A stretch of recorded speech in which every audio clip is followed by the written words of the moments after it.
हे गाय, तुम्ही जर कन्फ्यूज असणार ड्रग डिस्कवरी म्हणजे काय, तर हा व्हिडिओ आहे तुमच्यासाठी। आज मी इथे तुम्हाला एक्सप्लेन करणार आहे ड्रग डिस्कवरी मध्ये नेमकं काय होतं।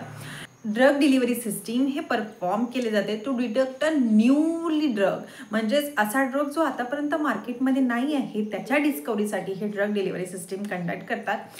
हे बेसिकली दोन पार्ट्समध्ये डिवाइड असतात। फर्स्ट वन असतं drug discovery and second one असतं ड्रग डेव्हलपमेंट। म्हणजेच काय, फर्स्ट केसमध्ये ड्रगला कम्प्लिटली डिस्कवर्ड केलं जातं, याच्यावरती कम्प्लिटली स्टडी केलं जातं। आफ्टर दॅट त्याला डेव्हलप्ड केलं जातं म्हणजेच काय, तर तो ड्रग कम्प्लिटली सेफ आहे, कम्प्लिटली क्युरेबल आहे, त्याचे पर्टिक्युलर थेरप्युटिक इफेक्ट आहे, हे सगळं कन्फर्म केल्यानंतर तो ह्युमनसाठी यूज करू शकतो। हे झालं ड्रग डेव्हलपमेंट। ड्रग डिस्कवरीचे कुठले कुठले फेजेस आहेत, तर ड्रग डिस्कवरीमध्ये आपण सगळ्यात पहिले टार्गेट आयडेंटिफिकेशन करतो, म्हणजेच काय, तर त्या डिसीजचं आयडेंटिफिकेशन करतो। आफ्टर दॅट टार्गेट व्हॅलिडेशन करतो। व्हॅलिडेशन म्हणजेच काय, तर कन्फर्मेशन करतो की हा पर्टिक्युलर डिसीज आहे, याला पर्टिक्युलर व्हायरस किंवा बॅक्टेरिया कॉज करतो।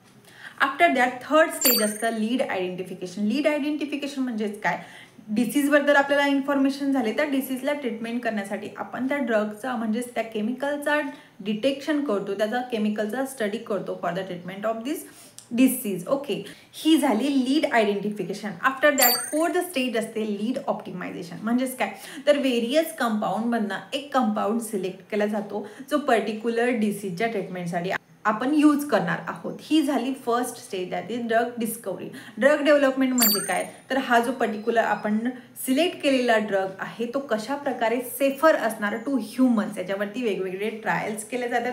फर्स्ट प्री क्लिनिकल ट्रायल केली जाते, आफ्टर क्लिनिकल ट्रायल केली जाते, वेरियस परमिशन घेतल्यानंतर हा जो पर्टिक्युलर ड्रग आहे तो सेफर आहे ह्युमन बिंगसाठी हे डिक्लेअर केले जाते आणि तो मार्केटमध्ये आणला जातो। ह्या टॉपिकवरती डिटेलमध्ये इन्फॉर्मेशन बघण्यासाठी खाली दिलेल्या लिंकवरती क्लिक करा।